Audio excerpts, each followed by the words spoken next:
بسم اللہ الرحمن الرحیم۔ السلام علیکم۔ کہا جاتا ہے کہ نمرود کی ایک بیٹی تھی جس کا نام رحیمہ تھا، لیکن اسے روبہ کے نام سے پکارا جاتا تھا۔ جب نمرود نے حضرت ابراہیم خلیل اللہ علیہ السلام کو آگ میں پھینکا تو اس وقت وہ لڑکی اوپر محل سے یہ منظر دیکھ رہی تھی۔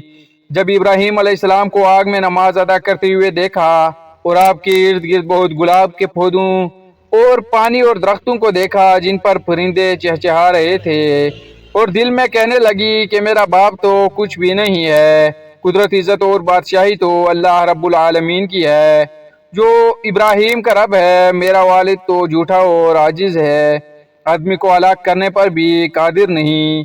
وہ یہ سوچتی اکیلے ہی اپنے محل سے نکلی اور اس آگ کے قریب آ گئی۔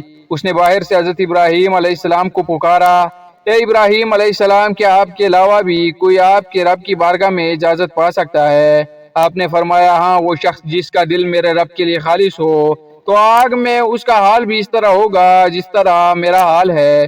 اس نے کہا، میں چاہتی ہوں کہ تمہارے رب کے ساتھ صلح کر لوں۔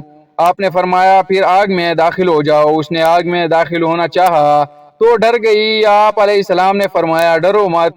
اسی وقت آپ کو حکم ہوا، اے آگ میری بندی کی حفاظت کر۔ اسی وقت آپ کو حکم ہوا، اے آگ میری بندی کی حفاظت کر۔ اس کے بعد وہ آگ میں داخل ہو گئی، اور وہ جس جگہ پہ پاؤں رکھتی ہی اللہ کے حکم سے وہاں سے آگ ٹھنڈی ہو جاتی تھی۔ اسی طرح وہ چلتے چلتے حضرت ابراہیم علیہ السلام کے پاس پہنچ گئی اور کہنے لگی، لا الہ الا اللہ ابراہیم خلیل اللہ، میں نے یہ ارادہ کر لیا ہے کہ میں جب تک زندہ رہوں گی آپ کے دین کو نہیں چھوڑوں گی اور اپنے ظالم سرکش والد کو بھی دعوت دوں گی، ہو سکتا ہے وہ میری نصیحت مان لے۔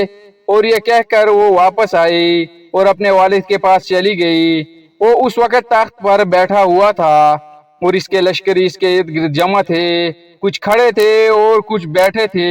وہ جا کر کھڑی ہو گئی اور کہنے لگی، اے میرے باپ، تو کب تک جھوٹے دعوے کرتا رہے گا؟ کیونکہ خدائی اور قدرت و طاقت تو اس خدا کے لیے ہے جس نے ابراہیم علیہ السلام کے لیے آگ میں گلاب کے پھول، سبزہ باغات اور بہتا دریا پیدا کر دیا ہے۔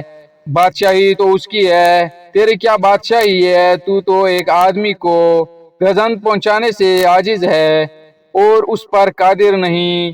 اس نے ساتھ ہی کلمہ پڑھا، لا الہ الا اللہ، ابراہیم رسول اللہ۔ اس کا لعنتی باپ یہ سن کر غصے میں آ گیا اور اس سے کہنے لگا، اپنے دین سے پھر جا، اپنی جان پر ظلم نہ کرو۔